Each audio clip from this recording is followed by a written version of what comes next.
जोशी मठे।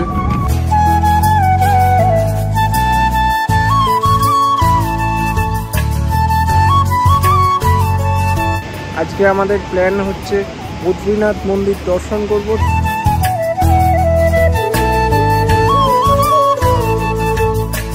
हमारे एखाने असुविधा होबे ना। और ভিউটা জাস্ট দেখো আমার পিছনে।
এখন আমরা আছি जोशी मठे।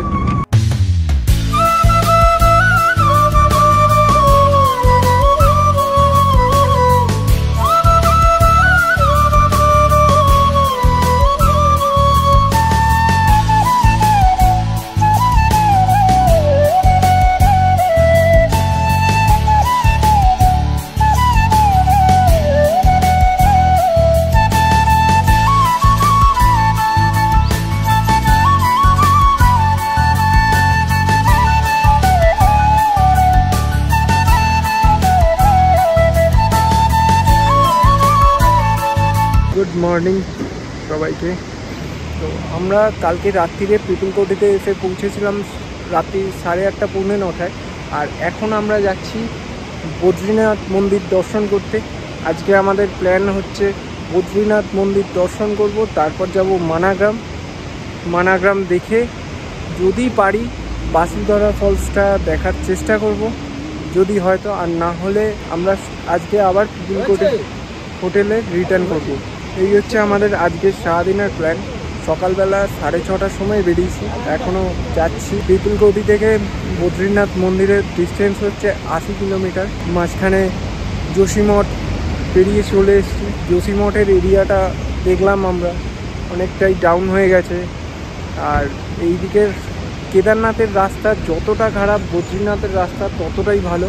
কিন্তু মাঝে মধ্যে দু একটা জায়গায় রাস্তা একটু খারাপ, কিন্তু যেটা খারাপ সেটা সত্যিই খারাপ, একদম খাদের ধার দিয়ে গাড়ি যাচ্ছে। বাদবাকি রাস্তা ফাইন, এ ক্লাস। জাস্ট এখানকার ভিউটা দেখো। এখন একটু গাড়িটা দাঁড়িয়েছে আমাদের।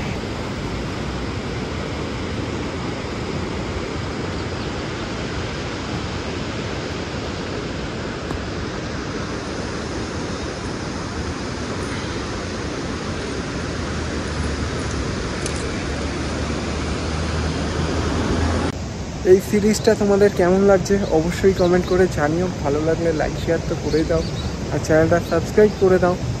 আর এখানকার যত ফটো ভিডিও যা দেখতে চাও সেগুলি আমার ইনস্টাগ্রাম পেজেও দেখতে পাবে। এখানকার রিলসের যে ভিডিওগুলো লিঙ্ক আমি ডেসক্রিপশানে দিয়ে রাখছি, যাও গিয়ে ফলো করে দাও তাড়াতাড়ি।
আজকে 7 তারিখ অক্টোবর মাসের, আর ওয়েদারটা জাস্ট দেখো। আজকে আমরা এখন বদ্রীনাথ ধামে এসেছি, আর এখানকার এটা হচ্ছে বাস স্ট্যান্ড। আমাদের গাড়ি এই যে এখানে আছে, আমরা এবার যাচ্ছি। সকালবেলা 6:30টার সময় বেরিয়েছিলাম আমাদের পিপলকোটির হোটেল থেকে। এখন বাজে 10:30, 10:24 বাজে। আমরা জাস্ট বদ্রীনাথে এসে পৌঁছালাম। এখানকার ওয়েদার ভীষণ পরিষ্কার অ্যান্ড ক্লিয়ার। হ্যাঁ, আর এই দিকের পাহাড়গুলি জাস্ট দেখো, কি ভালো লাগছে, অসাধারণ। এখানে কিন্তু তোমরা পিট্টুতেও আসতে পারবে, মানে বাস স্ট্যান্ড যেখানে গাড়িগুলি সব তারা, সেখান থেকে নেমে পিট্টুতে করেও আসতে পারবে। এখানে প্রচুর হোটেল আছে, হলিডে হোম আছে, এখানেও তোমরা থাকতেই পারো, কোনো অসুবিধা নেই। আমরা যেরকম পিপলকোটিতে রয়েছি, যারা যারা এখানে চলে আসবে, এখানে তো থাকলে মন্দিরের একদম কাছেই, তো তোমাদের এখানে অসুবিধা হবে না। আর ভিউটা জাস্ট দেখো আমার পিছনে,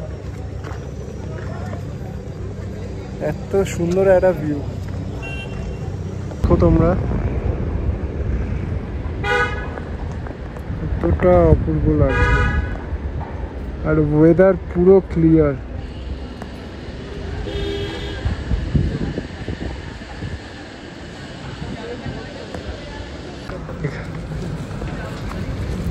এখানে কিন্তু পিট্টুও পাবে। আর এরকম যদি তোমরা এখানে হোটেল নাও, তাহলে তো ডাইরেক্ট গাড়ি নিয়ে ভেতর অবধি চলে আসতেই পারবে। এখানে ভীষণ গরম, একটা সিঙ্গেল গেঞ্জি পরে ঘুরছি, তবুও যেন গা পুড়ে যাচ্ছে, এত গরম।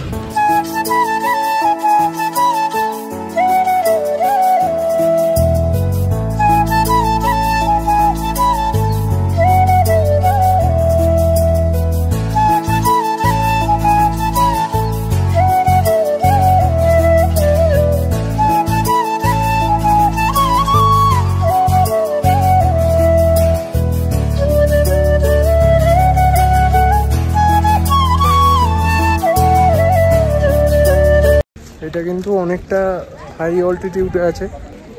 তো তোমাদেরকে একটা কথা বলে রাখছি, বদ্রীনাথ মন্দির কিন্তু অনেকটাই হাই অল্টিটিউডে আছে, তাই এখানে এলে কিন্তু অনেকেরই একটু প্রবলেম হতে পারে, যেরকম নিঃশ্বাসের প্রবলেম হতে পারে, নাক জ্বালা হতে পারে, যে কোনো কিছু হতেই পারে। তো তোমরা এলে আগে একটু হোল্ড করে যাবে পজিশনে, 5-10 মিনিট দাঁড়িয়ে তারপর ঘোরো, কোনো অসুবিধা হবে না। যেরকম আমার সেরকম কিছুই হচ্ছে না, জাস্ট একটু হালকা নাকটা জ্বালা করছে, কিন্তু আমার সামনে অনেকেরই দেখতে পাচ্ছি প্রবলেম কিন্তু হচ্ছে, তাই তোমাদেরকে জানিয়ে রাখছি। তো এই জিনিসটা মাথায় রাখবে। এখানে তোমাদেরকে আরেকটা কথা জানিয়ে রাখি, এখানে কিন্তু হসপিটালও আছে। যদি কারোর বেশি হেলথের প্রবলেম হয়, অসুবিধা নেই, এখানে হসপিটাল আছে। এখানে কিন্তু যা দেখতে পাচ্ছি, হোটেল থেকে শুরু করে মার্কেট সবই আছে। তোমরা যদি ডাইরেক্ট এখানে চলে আসো, এখানে এসে স্টে করো, তাহলে তোমাদের কোনো কিছুই প্রবলেম হবে না। আমরা যেরকম ডাইরেক্ট স্টে না করে আমরা মাঝখানে পিপলকোটিতে স্টে করেছি, তো তোমরা কিন্তু ডাইরেক্ট এসেও এখানে স্টে করতে পারো। এই দেখো সামনে পিঠু করে নিয়ে আসছে।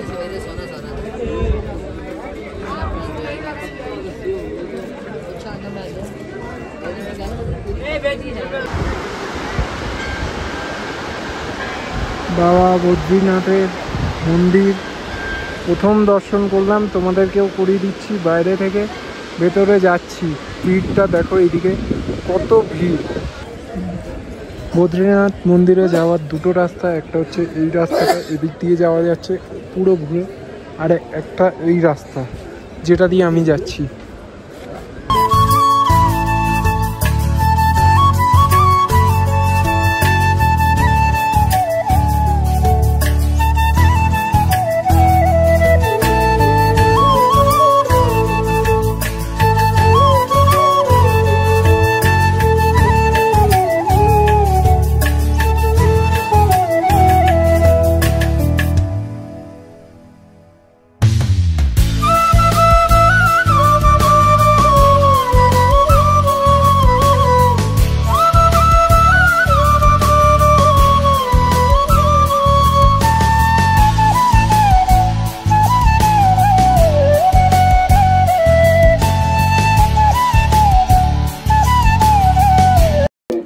ধন্যবাদ।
चार धामेर एक गुरुत्वपूर्ण धाम बद्रीनाथ धाम खूब भालोभावे बाबा बद्री विशाल के दर्शन करलाम। भेतरे कैमरा एलाउ नाई ताई तोमादेरके देखाते पारिनी। खूब भालो लागलो। बद्रीनाथ मंदिर दर्शन करते देखा हो गेल। एखन आमरा जाচ্ছি आमादेर नेक्स्ट पॉइंट मानाग्राम। ओखाने जाबो भारतेर शेष सीमाना देखबो, तोमादेरकेও देखाबो। खूब भालोभावे दर्शन करलाम। एखाने हेलिकप्टारও चलছে, हेलिकप्टार चलছে केदारनाथ থেকে डायरेक्ट बद्रीनाथ अब्दि। भाड़ाটা ठीक जानी ना कतटा। তাছাড়া তোমরা এখানে বিট্টু করেও যেতে পারো, এটা তোমাদের বেস্ট অপশন যারা হাঁটতে পারবে না তাদের জন্য। বাদ বাকি তো নর্মালি বেশি কষ্টকর হবে না, তবে এটা অনেকটাই হাই অল্টিটিউডে আছে, সেটা বুঝে শুনে সব কিছু করা দরকার। কারণ আমাদের টিমের মধ্যেও কয়েকজনের শ্বাসকষ্টের প্রবলেম হয়েছে, তো দেখে শুনে সব কিছু করবে। তো চলো ভিডিওটা দেখতে থাকো।